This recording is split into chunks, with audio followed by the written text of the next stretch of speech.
कांग्रेसी आज भले ही मोदी सरकार पर लोकतंत्र और न्यायपालिका पर दबाव बनाने का आरोप लगाते हों, लेकिन आपको पता है कांग्रेसी ये सारे कुकर्म खुद अपनी ही सरकार के दौरान पहले ही कर चुके हैं। बात है साल 1971 की। रायबरेली से इंदिरा गांधी लोकसभा का चुनाव लड़ रही थी।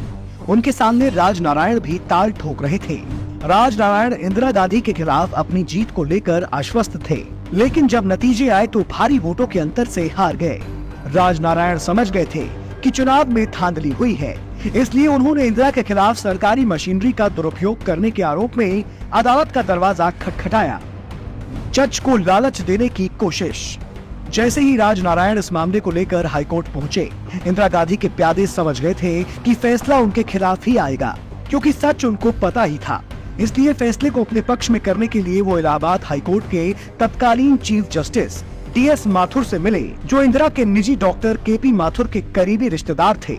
इसके बाद जस्टिस DS माथुर अपनी पत्नी के साथ जस्टिस जगमोहन लाल सिन्हा के घर पर पहुंचे, जो इंदिरा गांधी के केस में जज थे। उन्होंने कथित रूप से जस्टिस सिन्हा को ये ऑफर दिया कि अगर वो इंदिरा के पक्ष में फैसला सुनाते हैं तो उन्हें तुरंत सुप्रीम कोर्ट में जज के तौर पर भेज दिया जाएगा। हालांकि जस्टिस सिन्हा कांग्रेसियों के प्रलोभन के आगे नहीं झुके और अपने आदेश में लिखा कि इंदिरा गांधी ने अपने चुनाव में भारत सरकार के अधिकारियों और सरकारी मशीनरी का इस्तेमाल किया। मतलब कि राजनारायण ने धांधली का जो आरोप इंदिरा पर लगाया था, उस पर एक तरह से मुहर लगा दी। सुप्रीम कोर्ट के जज पर दबाव की कोशिश। हाई कोर्ट से केस हारने के बाद कांग्रेसियों ने सुप्रीम कोर्ट में फैसले के खिलाफ अर्जी डाल दी, लेकिन यहाँ भी ईमानदारी से केस नहीं लड़े और अपने पक्ष में फैसला देने के लिए सुप्रीम कोर्ट के जस्टिस BR कृष्ण अय्यर पर भी दबाव बनाया।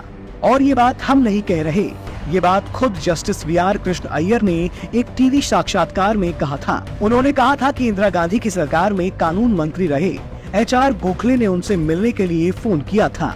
हालांकि इस दबाव का उन पर कोई भी असर नहीं हुआ और 24 जून 1975 को फैसला दिया कि इंदिरा गांधी संसद की कार्यवाही में भाग तो ले सकती हैं, लेकिन वोट नहीं कर सकती। जैसे ही ये फैसला आया, अगले ही दिन 25 जून 1975 को इंदिरा गांधी ने लोकतंत्र का गला घोट आपातकाल लगा दिया।